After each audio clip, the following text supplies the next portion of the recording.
Bom dia, pessoal, tudo bem? Como vocês estão? Hoje a gente vai começar a nossa live tratando sobre o tema da confissão, do interrogatório e da confissão no processo penal, beleza? Vamos esperar aí o pessoal entrando. São temas dos mais importantes no processo penal, uma vez que há uma séria discussão se o interrogatório é um meio de prova, se o interrogatório é um meio de defesa. A gente vai comentar as mudanças que o Código de Processo Penal sofreu de 1900, né? Desde 1900, década de 40 até hoje, né? Você tem ali uma série de transformações. A gente já estudou sobre o processo, o sistema inquisitorial. Tudo bem, Camila, Mari, Juliana, Débora? Sejam bem-vindas, tá? A gente então vai tratar hoje sobre o interrogatório, as mudanças, as adaptações que o Código de Processo Penal passou durante esses mais de 50, 60, 70 anos, tá? Código que é de 40, que teve inspiração no Código Fascista Italiano, imagina, né? E ainda hoje está vigente, claro, com vários retalhos ali, com algumas modificações, tá? Então, o esquema do nosso encontro hoje vai envolver o interrogatório. Elô, Cris, sejam bem-vindas. Vai envolver o interrogatório. A gente vai começar falando sobre a sua natureza jurídica, vamos tratar também a previsão legal, mudanças legislativas. A gente vai ver que hoje é possível, excepcionalmente, o interrogatório por videoconferência, né? Interrogatório por videoconferência. Vamos falar, pessoal, tangencialmente da nova lei de abuso de autoridade. Muita atenção, você que ainda não estudou a nova lei de abuso de autoridade, Érica, a gente vai tratar de 4 artigos da nova lei de abuso de autoridade que tem muita relação com o tema do interrogatório do acusado, tá? Vamos tratar dessa temática também, beleza? Além disso, tá? Além disso, a gente vai também fundamentar ali as características da confissão, tá? Características da confissão, o direito ao silêncio, que é tutelado constitucionalmente, tá? E por fim, né, se der tempo, a gente ainda vai falar da nulidade, tá? A gente teve uma grande mudança também no artigo 400 do Código de Processo Penal, que colocou o interrogatório lá para o final, né? Interrogatório que antes era o primeiro ato do processo, agora ele é o último ato em todos os processos, tá? Tanto no processo comum, ordinário, quanto no sumário, no sumaríssimo, no especial. A gente vai ver que algumas leis especiais ainda prevêem que o interrogatório é o primeiro ato do processo. Por exemplo, o Código de Processo Penal Militar, por exemplo, a Lei de Drogas, né? Todavia, em 2016, a gente vai comentar, o STF decidiu, em sede de habeas corpus, que teve efeito vinculante, Daniela, que o artigo 400 do Código de Processo Penal Comum, ele se aplica para todos os procedimentos. Então, sempre, sempre, sempre, sei que é difícil a gente falar a palavra sempre no direito, né? Mas nesse caso é sempre mesmo, tá, pessoal? Sempre o interrogatório será o último ato do processo. Porque como é que você vai se defender, me diga, sem antes ouvir o que os outros estão te acusando, né? Sem ouvir a imputação. Que contraditório é esse? Que ampla defesa é essa? Se o contraditório é você rebater, retrucar aquilo, as teses acusatórias, né? E a ampla defesa se valer de todos os meios de prova, inclusive meios ilícitos, pró-defesa, né? A defesa, a gente já comentou na aula de teoria geral das provas, que a defesa pode se valer inclusive de prova ilícita, né? Imagina que você está preso injustamente e contrata um detetive particular para fazer uma interceptação telefônica ilegal, né? Ou então para hackear as mensagens do WhatsApp de alguém, em que essa pessoa confessa ali a autoria do delito, né? Então veja, claro que essa prova ilícita, como a gente já comentou, não vai poder ser usada contra aquela pessoa, né, que teve a sua privacidade violada, mas vai poder perfeitamente ser utilizada a favor, tá, daquela pessoa que encomendou aquela prova ilícita, que também não vai responder pela própria prática do crime que levou à prova ilícita, né, em razão do estado de necessidade, tá, pessoal? Então, sem mais demora, vamos iniciar então o tema do nosso encontro de hoje, tá? Tanto para a turma da manhã quanto para a turma da noite de processo penal, né? O vídeo vai ficar disponível. Vamos falar então do interrogatório, tá? Bom, pessoal, o interrogatório, é sempre importante vocês fazerem um acompanhamento no Código de Processo Penal, né? Ele vai começar ali a sua regulamentação no artigo 185 do CPP, tá? Do interrogatório do acusado.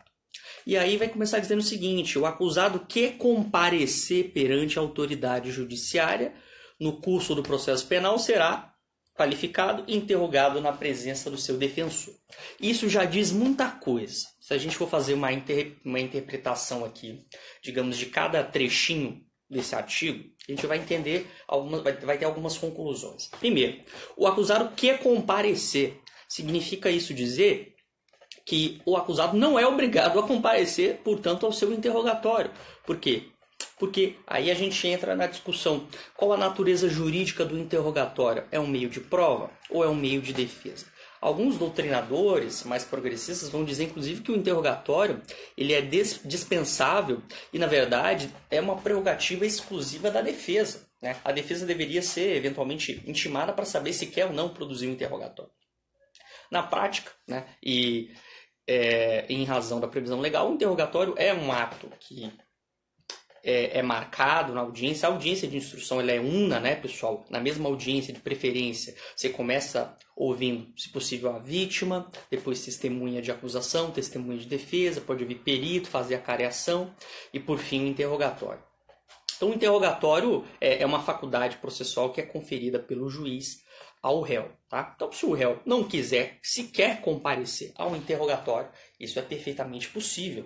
Tanto é, e aí já vamos fazer um link aqui, o artigo 260, olha o que diz o artigo 260, que foi contestado em 2018, e lembrem, é um pouco do caso Lula, tá? Vocês lembram que o Lula ele foi conduzido coercitivamente para prestar um interrogatório, né? Ali pela Polícia Federal, não é? Em São Paulo, foi levado até um aeroporto, tal, e colhido o seu depoimento. Bom, pessoal, se o próprio artigo 185 diz que o interrogatório, né, será feito ao acusado que comparecer, significa que o interrogatório ele é facultativo. Bom, se ele é facultativo e se o direito ao silêncio é garantido constitucionalmente ao acusado, de que utilidade tem, não é, você simplesmente constranger o acusado a se fazer presente em juízo, se chegando lá ele pode simplesmente dizer o seguinte: não quero falar nada, me reservo ao direito de permanecer calado. E isso não pode ser utilizado contra o imputado, o denunciado, o acusado.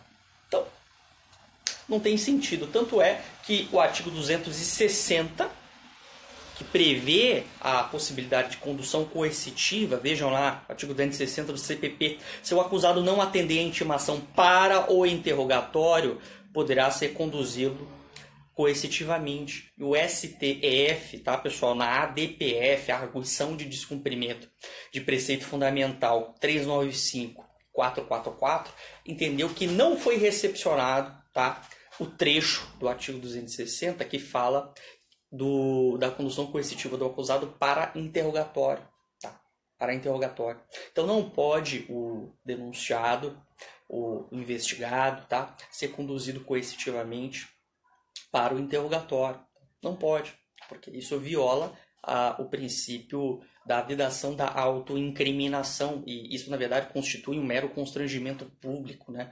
Uma forma muitas vezes de simplesmente simbólica de fazer ali um estardalhaço midiático em relação a pessoas, né, em geral populares ou pessoas aí que lidam com a coisa pública, tá bom? A gente vai inclusive daqui a pouquinho falar da nova lei de abuso de autoridade que prevê expressamente, tá, um delito determina expressamente um delito. A gente já pode até adiantar, se vocês quiserem dar uma olhadinha aqui, ó, o artigo 18, por exemplo, né, o artigo 20, o artigo 10. O artigo 10 especificamente vai falar disso, da nova lei de abuso de autoridade.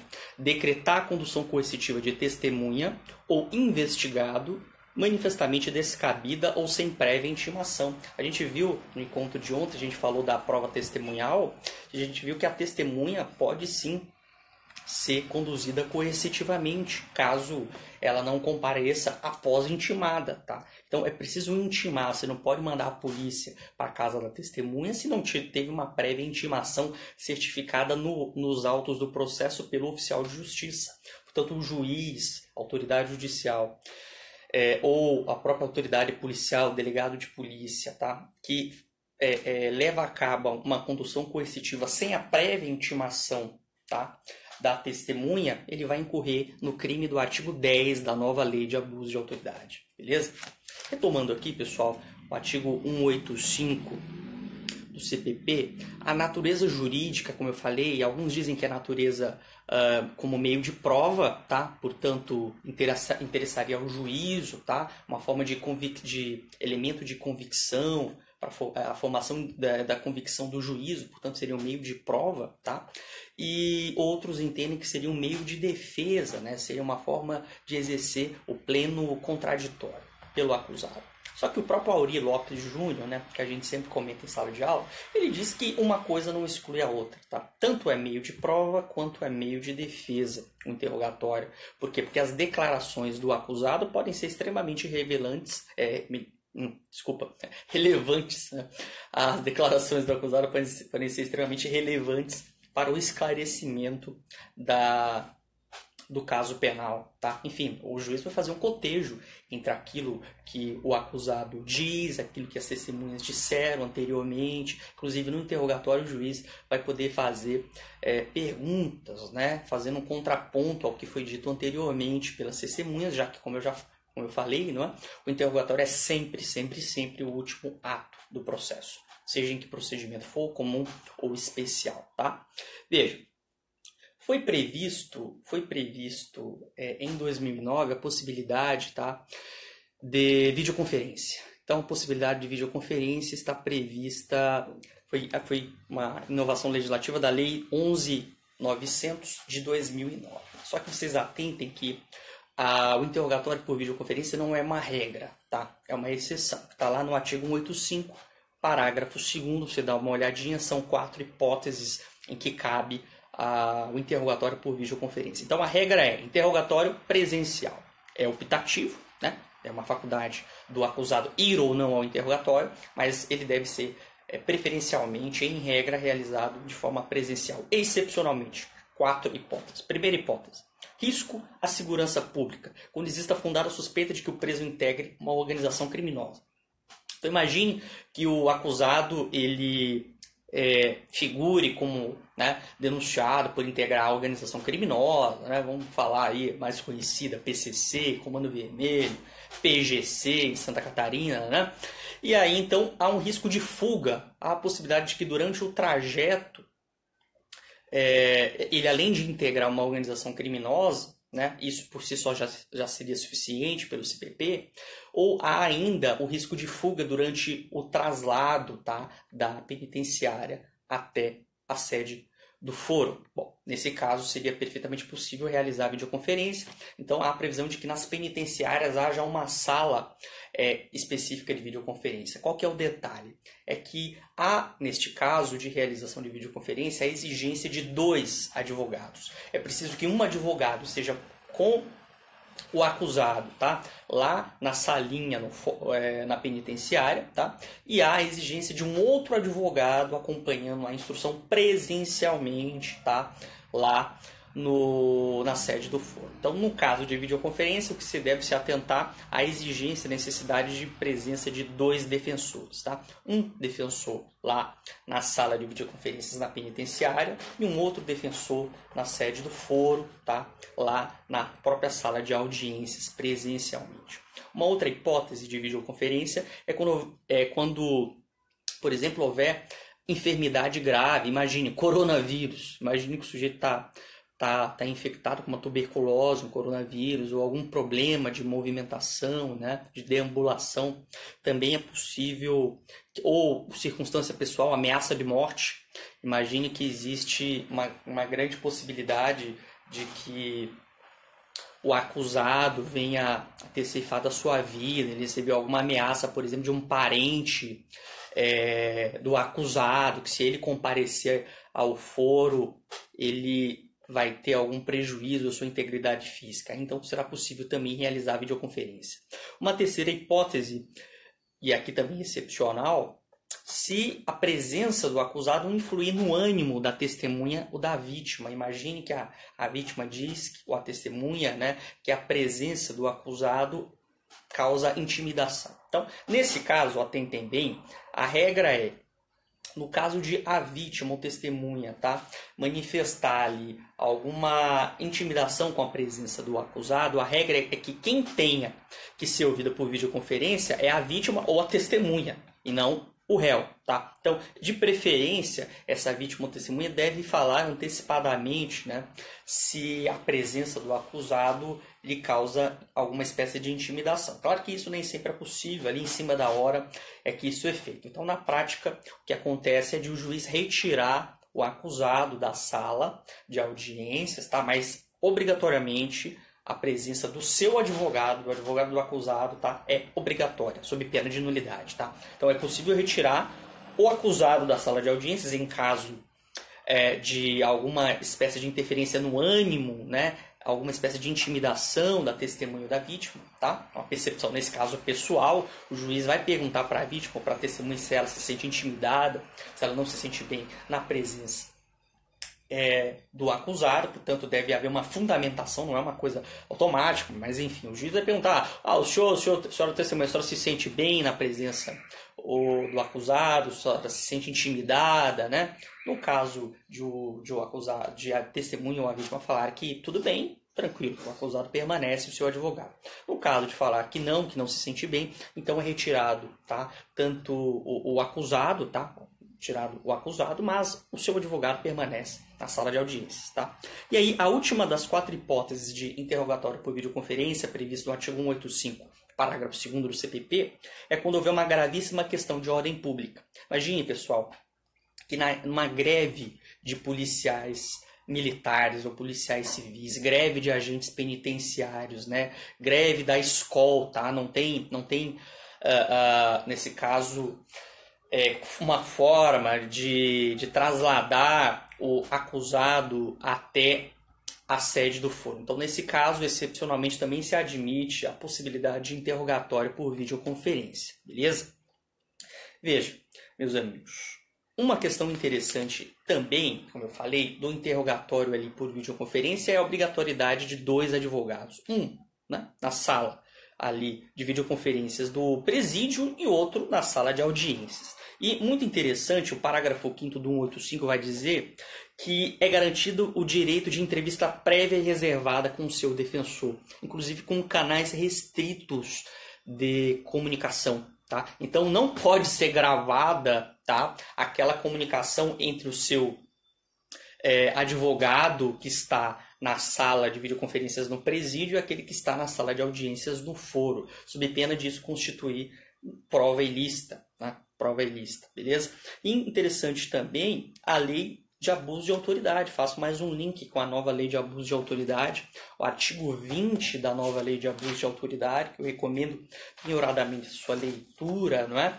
Que ele fala o seguinte, olha só, artigo 20, impedir sem justa causa a entrevista pessoal e reservada do preso com o seu advogado, tá? Pena, detenção de 6 meses a 2 anos. E, parágrafo único, incorre na mesma pena, tá? Quem impede o réu, preso, solto ou investigado de entrevistar-se pessoal e reservadamente com seu advogado antes da audiência judicial. E olha que curioso, e de sentar-se ao seu lado e de com ele comunicar-se durante a audiência.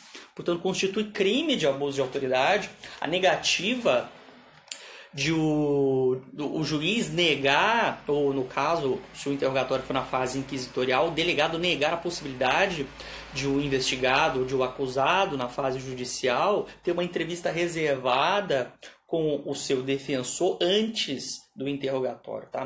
Lembrando que para a jurisprudência, essa faculdade, esse direito, na verdade, subjetivo de entrevista pessoal e reservada com o seu advogado, tá numa salinha ali sem que ninguém escute, não é no meio ali da plateia, tá? Reservada. A jurisprudência entende, o STJ entende que esse direito é antes do interrogatório e não no início da audiência de instrução. A gente viu que a audiência de instrução ela é una, não é? Portanto, esse direito, a obrigatoriedade desse direito subjetivo é antes do interrogatório, não antes da oitiva da testemunha de acusação ou da testemunha de defesa ou antes da oitiva do perito. É claro que no caso concreto o juiz deve fazer uma ponderação, não é? E ser razoável, não, o seu advogado pediu um tempo para conversar com o seu cliente, tá? Mas só vai incorrer no artigo 20 da nova lei de abuso de autoridade se houver por parte do juiz a negativa de entrevista com o advogado antes do interrogatório judicial ou ainda, né, a proibição de o acusado sentar-se do lado do seu advogado. Então, esqueça filme americano, tá? A gente falou ontem de filme americano. Não existe julgamento na Bíblia, tá? Eu juro dizer a verdade, só não mente a verdade em nome de Deus. Isso não existe, tá, pessoal? E outra coisa, também não existe aquela história de colocar uma cadeirinha pro acusado, tá? Lá no meio, tá? Uma configuração cênica que viola também o sistema acusatório. Não existe esse negócio de colocar uma cadeirinha para o acusado lá no meio da sessão, tá? Da sessão de julgamento, tá? Isso não é possível. Na verdade, o acusado deve falar do lado do seu advogado, tá? Até porque o advogado pode orientar no momento em que o acusado está sendo interrogado a não responder determinada pergunta que está sendo feita pelo Ministério Público ou pela autoridade judicial. A gente vai ver que o CPP também, aí, de certa forma, em dissenso com o sistema acusatório, ele prevê que quem começa o interrogatório é o juiz. Olha o artigo 188. Após proceder ao interrogatório, o juiz indagará das partes se restou algum fato por ser esclarecido. Então, na verdade, quem tem que produzir a prova são as partes, não é? O juiz, via de regra, deve ter uma posição inerte, deve ser um mero participante da discussão do caso penal, tá? Mas o CPP prevê que, na verdade, o interrogatório começa com as perguntas realizadas pelo magistrado. E olha que curioso a inovação. A gente teve, basicamente, pessoal, duas leis que transformaram radicalmente o nosso processo penal. Uma lei de 2003 e uma lei de 2008.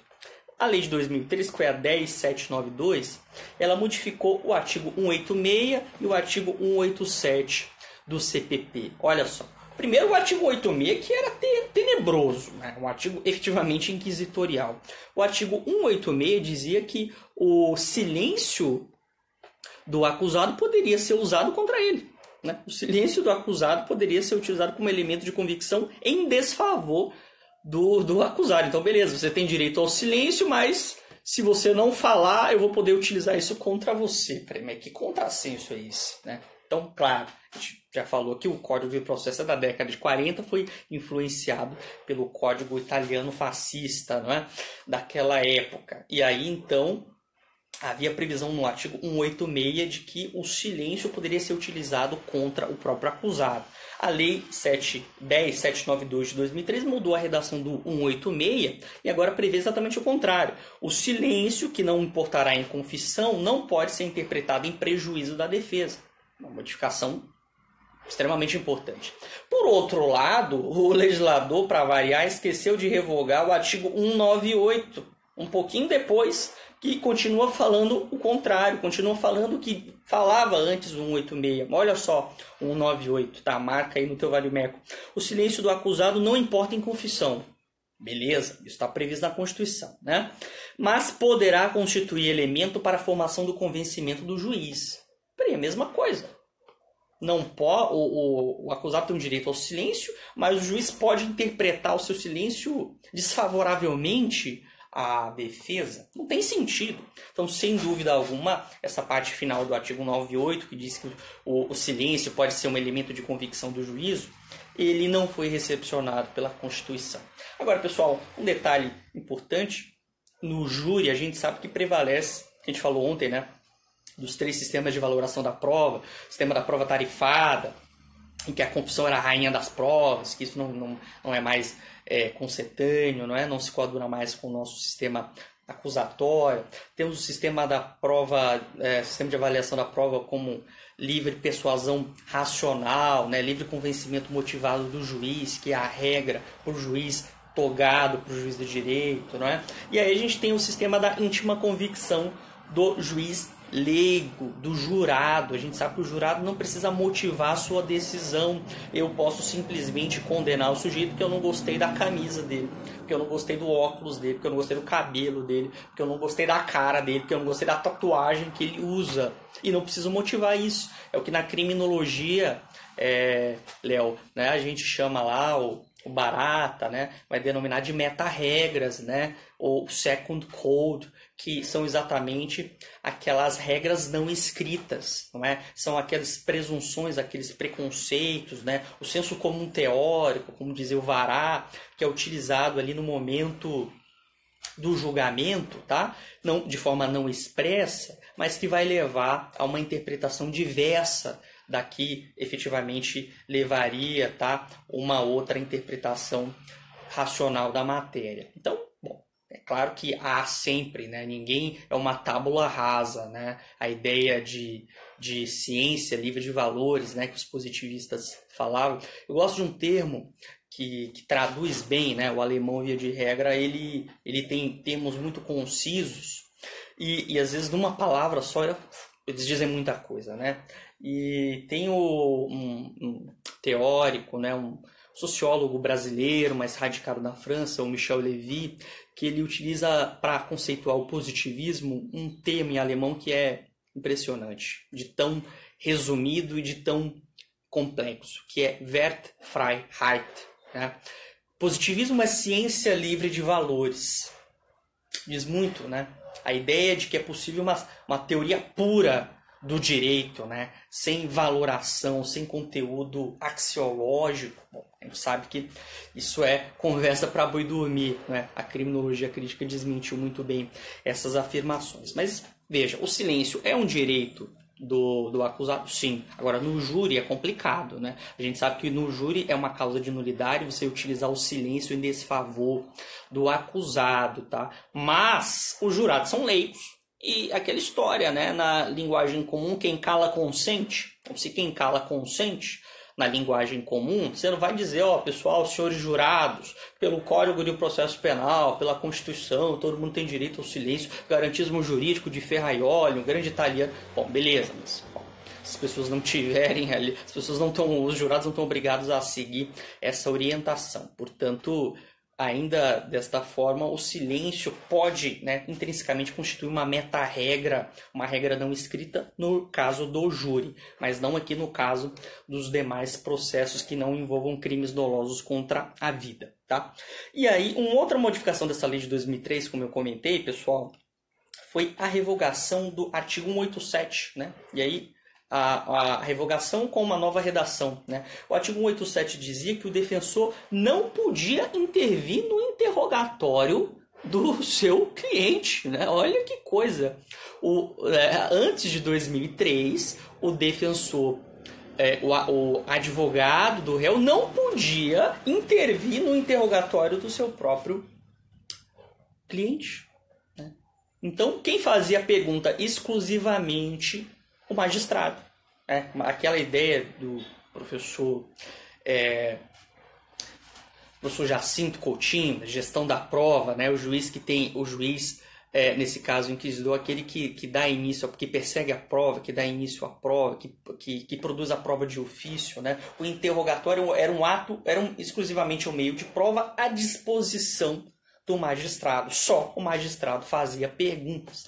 Então não havia uma vedação expressa, de que o Ministério Público fizesse perguntas, mas havia uma redação expressa de que cabia ao magistrado conduzir de forma preferencial ali, e praticamente exclusiva, o interrogatório, tá? E aí, a partir de 2003, houve a revogação do 187, que previa a vedação do defensor intervir, né? Como se o defensor quisesse enganar o juízo, né? Peraí, o defensor não podia falar para o seu cliente para não responder essa pergunta, né? Como você vai no YouTube, você consegue ver uma série de audiências em que o advogado interfere a todo momento. Ó, excelência, o meu cliente já respondeu essa pergunta. Excelência, meu cliente não responde essa pergunta, não é? Essa pergunta é autoincriminatória, tá? Então, pela redação anterior do 187, não era possível ao advogado intervir durante o ato de interrogatório do seu cliente. Lembrando que antes de 2003 e antes de 2008, na verdade,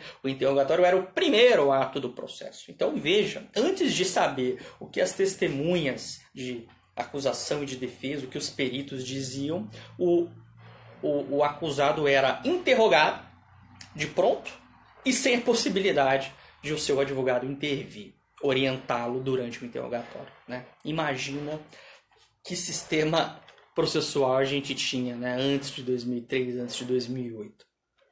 Tivemos aí então uma outra mudança excepcional em 2008. Estou falando de duas leis, né? Uma de 2003, a de 2008 é a Lei 11.719, que mudou radicalmente a ordem dos atos processuais, tá, pessoal? Se você for ler hoje o artigo 400 do CPP, é totalmente diferente do antigo artigo 394, tá?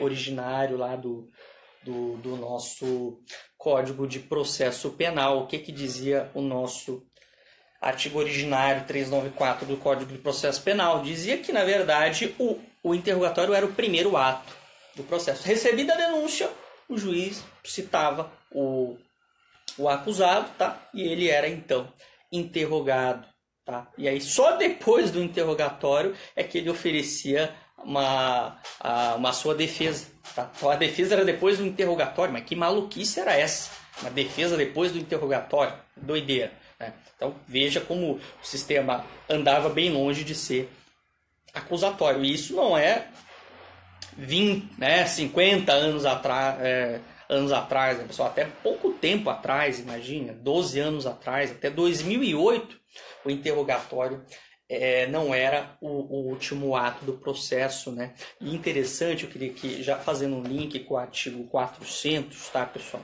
O artigo 400 do CPP, eu queria que vocês observassem que um HC histórico do STF, que foi o HC 127900, tá? De 2016, do STF, que decidiu que o artigo 900, esse artigo que prevê que o interrogatório é o último ato do processo, naquela ordenzinha, né? Primeiro, você escutar a vítima, o ofendido, se tiver sobrevivido, né, ao crime. Imagina uma tentativa de homicídio, depois você escuta as testemunhas de acusação, depois testemunhas de defesa, depois peritos, depois pode fazer a careação, reconhecimento de pessoas e coisas, e por fim o interrogatório, tá? Por fim o interrogatório. E esse HC paradigmático, HC 127.900 de 2016, procurem no Google, procurem no site do STF, esse HC, deem uma lida, é muito importante esse HC, tá? Por quê? Porque ele expandiu, tá, a aplicabilidade subsidiária do CPP a todos os processos especiais, incluindo a lei de drogas, que até hoje prevê no seu artigo 57 que o interrogatório é o primeiro ato do processo, tá? Ainda hoje.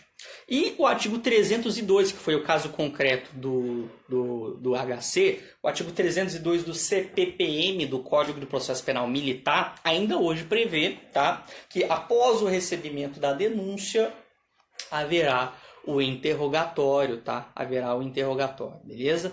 Então, o STF decidiu em 2016 que, como eu falei no início da live, sempre, tá? O interrogatório vai ser o último ato do processo em homenagem ao devido processo legal, ao contraditório, à ampla defesa, à vedação de não auto-incriminação, beleza? Pessoal, passando agora para o tema específico da confissão, que está inserido dentro do contraditório, também da ampla defesa, e dentro do interrogatório, né? Exatamente no interrogatório que, via de regra, antes ou no comecinho do interrogatório. Lembrando que o interrogatório, pelo artigo 187, ele tem duas duas etapas. Primeiro você tem a qualificação do acusado, né? Então, me diz teu nome, diz teu RG, residência, profissão, tal, beleza? Tá aí, ó. Primeira parte, o interrogando será perguntado sobre a residência, meios de vida, oportunidades sociais, o lugar em que exerce sua atividade, vida pregressa, se já foi preso ou processado alguma vez. Vai ter uma discussão doutrinária, tá, pessoal? Se essa primeira fase do interrogatório ela é obrigatória ou não. Tá? E a doutrina mais progressista vai dizer que não é obrigatório, mas há correntes que dizem que sim, que o acusado ele não poderia ser obrigado, que ele poderia, tá, ser obrigado sob pena de desobediência, a fornecer dados para sua qualificação. Mas essa não é a interpretação constitucionalmente mais adequada, até com base naquelas ADPFs que a gente citou ainda há pouco, de não recepção parcial do artigo 260 do CPP. Bom, se eu não posso conduzir coercitivamente o sujeito para o interrogatório, eu não posso conduzir sequer para qualificá-lo, né? Quem tem que correr atrás da qualificação é o próprio Estado, tá? O próprio Estado. Beleza? Então veja, confissão. A confissão está ali em 4 artiguinhos do CPP. 197, do 197 ao 400. 197 ao 400, tá? Veja, o valor da confissão. Começa o 197 falando do valor da confissão. E aí eu relembro de novo o sistema de valoração tarifada da prova. Será que ainda hoje a confissão é a rainha da prova? Vocês já assistiram O Nome da Rosa? Magnífico, né? A obra, né? Filme, a produção cinematográfica representa bem ali como obter uma confissão mediante tortura, a busca da famigerada verdade real, né? Que a gente já tratou ontem, que não é cabível no processo penal falar em verdade real, mas sim numa certeza que se traduz num alto grau de probabilidade de culpa para além de qualquer dúvida razoável, tá? Então veja, pessoal, a confissão não tem um valor absoluto a priori. Tá? Nenhuma prova tem um valor absoluto a priori, nem a prova pericial, né? Que com a tecnologia tem se desenvolvido cada vez mais. Mas nem a confissão, nem a prova pericial, nem a palavra da vítima são provas absolutas, são provas que têm um valor maior do que outro. Não existe uma escala, tá? Não existe uma hierarquia das provas. Tudo vai depender de um cotejo do contexto fático, beleza? E aí, veja, o artigo 198, como eu já falei, foi parcialmente não recepcionado pela Constituição, lembrando que o STF não adota a teoria da inconstitucionalidade superveniente, como o Código de Processo Penal é anterior à Constituição de 88, tá? Então, o que há aqui, na verdade, é uma não recepção parcial, quando o artigo 198 fala que o silêncio do acusado pode ser utilizado como elemento de convicção do juízo, e isso não é admissível, pelo amor de Deus, tá? Fala então, pessoal, o artigo 200, que é o mais importante, de 2 características da confissão. A confissão é divisível e a confissão é retratável. O que quer dizer isso, pessoal? Que a confissão é divisível e que ela é retratável. Divisível porque se eu, por exemplo, sou acusado de 2 delitos, eu posso reconhecer a prática de um e não reconhecer a prática de outro. Tá? Imagine que eu sou acusado de tráfico de drogas e de homicídio. Eu confesso, sim. Eu confesso que de fato essa droga que eu comercializo droga para sobreviver, tal, mas eu não tenho, mas eu não integro organização criminosa, eu sou primário, tal, né? Isso para se valer ali do parágrafo 4º do artigo 33, né, do tráfico privilegiado da Lei de Drogas, tá? Então o sujeito admite. Interessante que o STJ tem um entendimento recente de que no caso de drogas, tá? No caso do interrogatório em relação à lei de drogas, como a gente já viu, apesar da lei de drogas falar que deve ser o primeiro ato, tem que ser o último, tá? No caso da lei de drogas, o sujeito deve confessar a mercancia ali, ou os verbos nucleares do artigo 33, tá? Deve confessar que não é para uso pessoal, tá? O STJ entendeu que se ele confessa que a droga é dele, mas que é para uso pessoal, essa confissão não pode ser, não vai ser idônea para atuar como atenuante da pena na segunda fase da dosimetria, tá? Então, no caso da lei de drogas, no caso do tráfico de drogas, a confissão da droga como sendo para uso pessoal não seria suficiente para fazer incidir a a atenuante do artigo, a atenuante, tá? do Código Penal, que é aplicável na segunda fase da pena. Muito importante isso, tá? Procurem conhecer melhor esse entendimento do STJ sobre a confissão na lei de drogas. E aí, então, portanto, é divisível porque eu posso retalhar, tá? Eu posso dividir a minha confissão. Portanto, eu estava falando, né? Imagina eu sou denunciado por tráfico e por homicídio. Um homicídio praticado, digamos, pelo cliente que não pagou ali a droga que foi vendida, né? E eu digo, não, eu realmente vendi a droga para ele, mas eu não o matei. Eu posso fazer essa confissão? Sim. Essa confissão pode ser utilizada em meu benefício como atenuante? Sim. Por quê? Porque a confissão é divisível. Eu posso reconhecer apenas em parte a prática de um delito e não reconhecer um outro delito ao qual que me é imputado, né? Inclusive eu posso também reconhecer, digamos que eu sou acusado por latrocínio e eu digo que na verdade se tratou de um roubo, né?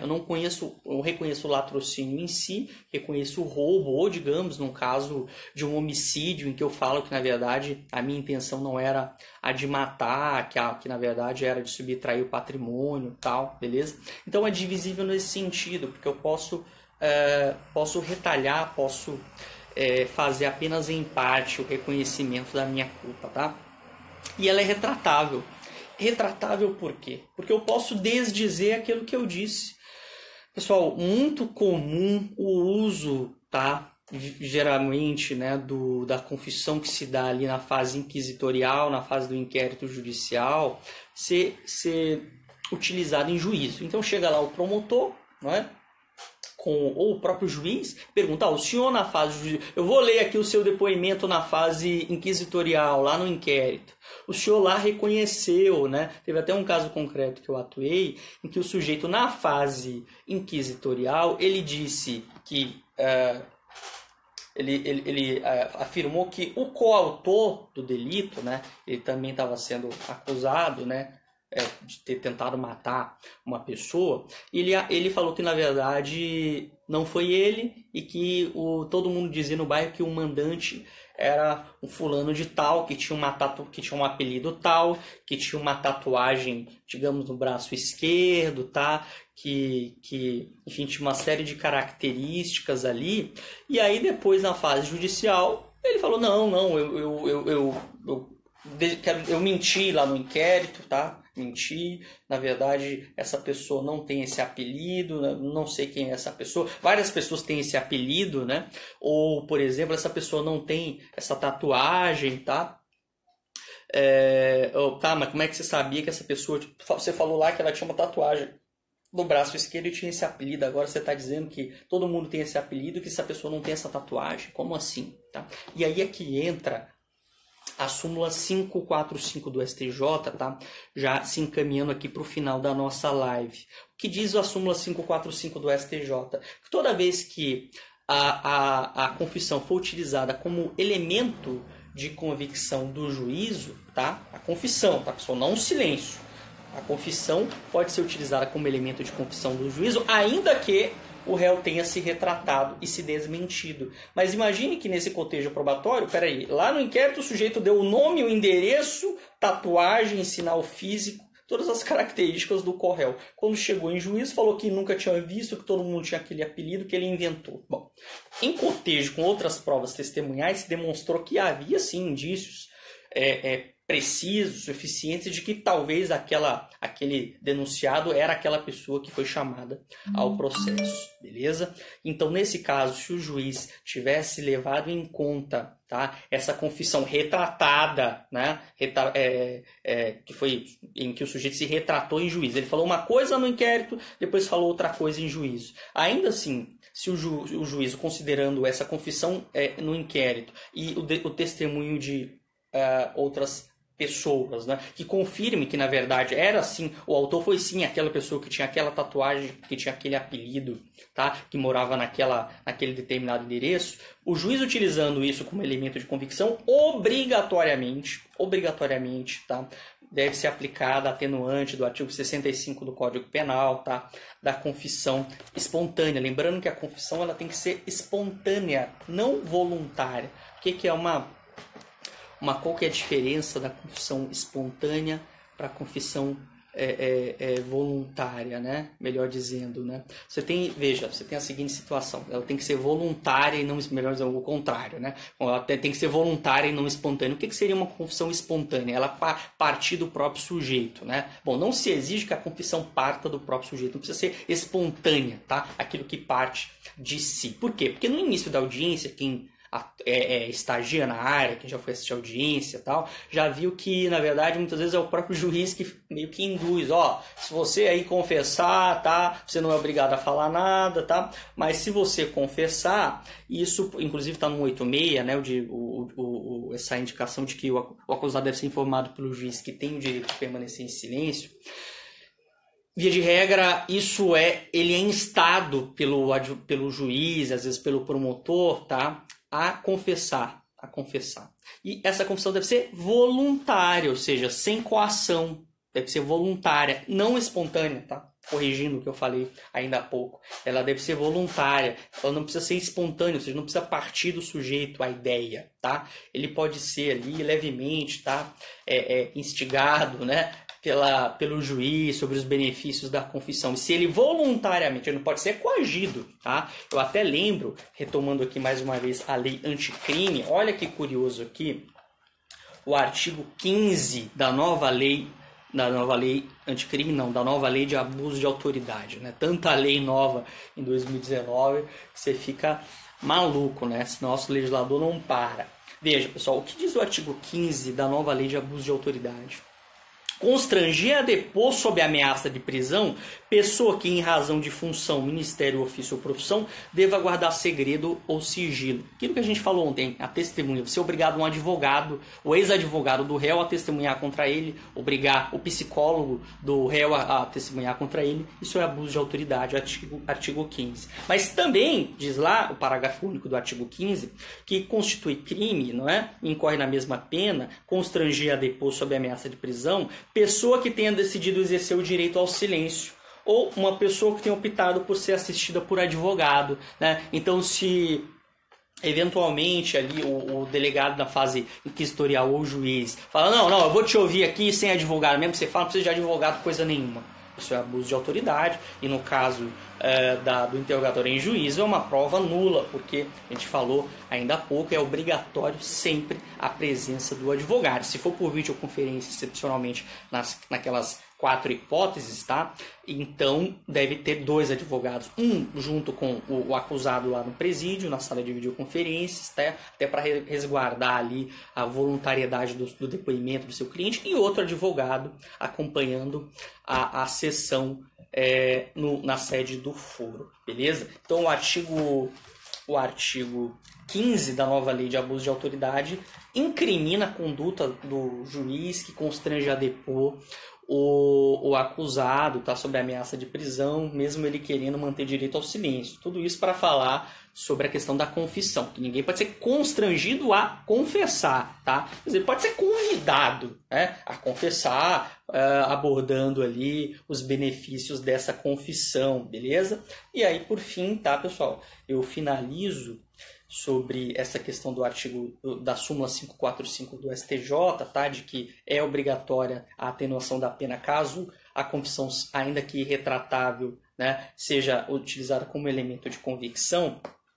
Apenas lembrando também algumas hipóteses em que o interrogatório é possível de ser renovado. Imagine que o CPP ele prevê o princípio da identidade física do juiz, né? Então, o juiz que instrui o processo é o juiz que deve julgar.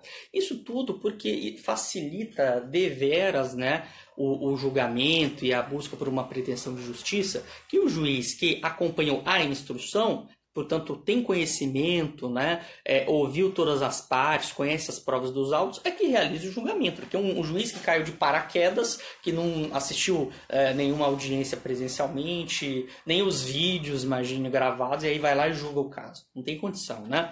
Então, há o princípio da identidade física do juiz, tá? Só que, exatamente por isso, pode ocorrer de o juiz vir se aposentar ou ser promovido para o tribunal. E aí, se o juiz se aposentou, foi promovido para o tribunal ou ele está de licença, um juiz substituto vai ter que julgar aquele caso. Tá? E aí, esse juiz substituto, por exemplo, ele pode, então, proceder a um novo interrogatório, tá? Proceder a um novo interrogatório. Isso está lá no artigo 196 do CPP, tá? A todo tempo, o juiz poderá proceder a novo interrogatório de ofício ou a pedido de qualquer das partes. Interessante também essa mudança. O artigo 196 foi mudado, tá? Não corresponde mais à redação originária, porque originariamente apenas o juiz, já que o juiz, pela redação anterior, apenas o juiz poderia proceder ao interrogatório sem interferência, né, da defesa, beleza? Atualmente não, atualmente tanto a defesa pode interferir quanto o Ministério Público, tá? Mas também, de outro lado, tanto o juiz quanto as partes podem requerer um novo interrogatório, tá? Digamos, nessa situação em que um juiz substituto assume o caso em razão da aposentadoria, da promoção, tá? Da licença do juiz anterior que presidiu o ato, tá? Ou imagine que eventualmente surge uma prova nova, tá? Ou o próprio tribunal entenda que deve ser realizado um novo interrogatório, já que quando a gente for falar de recurso, a gente vai ver que há um efeito devolutivo amplo ao Tribunal de Justiça e ele pode, portanto, ali pelo artigo 616, proceder a um novo interrogatório, ainda que já realizado outro anteriormente, beleza? E aí, por fim, pessoal, quanto à nulidade, tá? Quanto à nulidade, para a gente fechar a nossa live de hoje, atentem para o artigo 564, tá? Inciso 3, a linha A do CPP, que considera nulo, tá? Considera nulidade a falta de fórmula ou termos relacionados à citação do réu para se ver processar, óbvio, né? Não dá para o sujeito ser julgado sem ter conhecimento da causa, o seu interrogatório, quando presente, os prazos concedidos à acusação e defesa. Portanto, constitui nulidade, tá? A violação de regras relacionadas ao interrogatório. A não realização do interrogatório, se for de desejo do acusado, é uma prerrogativa dele ir ou não ao interrogatório, ele não pode ser conduzido coercitivamente, tá? O direito ao silêncio, se não foi garantido o direito ao silêncio, também é passível de nulidade, tá? Também é passível de nulidade. Érica, tudo bem, Érica? Um abraço aí para vocês, tá? Também é passível de nulidade, tá? E, sem dúvida alguma, a nulidade mais aferível nos dias de hoje é a do artigo 400, tá? Que é a inversão da ordem dos atos processuais. O interrogatório mesmo, lembro mais uma vez, na lei de drogas, no Código de Processo Penal Militar, tá? Em todos os procedimentos especiais, deve ser sempre o último ato do processo. Se houver uma inversão do interrogatório, primeiro eu vou ouvir a testemunha de acusação, depois eu o interrogo, depois a testemunha de defesa, e agora eu vou escutar o perito, tá? Não, isso vai gerar uma nulidade. Qual que é a consequência da nulidade? A consequência da nulidade é a invalidação daquele ato processual realizado e a sua correção, né? Então você vai novamente, vai ter que refazer aquele ato processual. Não é que a nulidade gere a extinção da punibilidade. O que gera a extinção da punibilidade é a prescrição nesses casos, se decorrer muito tempo desde que o ato foi produzido, tá? Mas a nulidade em si não gera extinção da punibilidade, gera tão somente a necessidade de refazer aquele ato que foi eivado de vício. Meus queridos amigos, com isso a gente encerra a nossa live de hoje, tá? A gente tratou sobre o interrogatório e a confissão do acusado no processo penal. Espero que tenha sido claro. A gente está aproveitando esse momento difícil de quarentena, né? Que todo mundo tem que se cuidar em relação a essa pandemia, tá? Eu fico à disposição aí de alguma eventual dúvida. O meu e-mail brcortez@gmail.com e nos vemos aí numa próxima oportunidade, tá? A gente vai estar sempre postando conteúdos, tanto para os meus alunos, tá? De Paranaguá, de Curitiba, quanto para quem tiver interesse em conhecer um pouquinho mais, trocar uma ideia sobre o processo penal. E lembrando que no meu outro Instagram, que é o BR Cortez, esse aqui é o Prof. Bruno Cortez, o outro BR Cortez, eu estou fazendo uma série de lives todo dia às 9h30 da noite, a gente começou ontem, tratando sobre teoria do delito, a teoria significativa do delito, tá? Na primeira live de ontem a gente tratou sobre a tentativa, as teorias da tentativa, tá? Tentei trazer casos concretos aí em relação às, basicamente, 5 teorias que existem quanto à tentativa no direito penal. Então fica o convite para quem quiser aproveitar essa quarentena para revisar e aprofundar um pouco seus estudos em direito penal, lá no meu outro Insta e também no meu canal no YouTube, tá?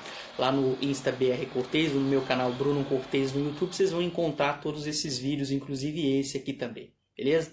Um abraço aí, pessoal, e bom dia para todo mundo.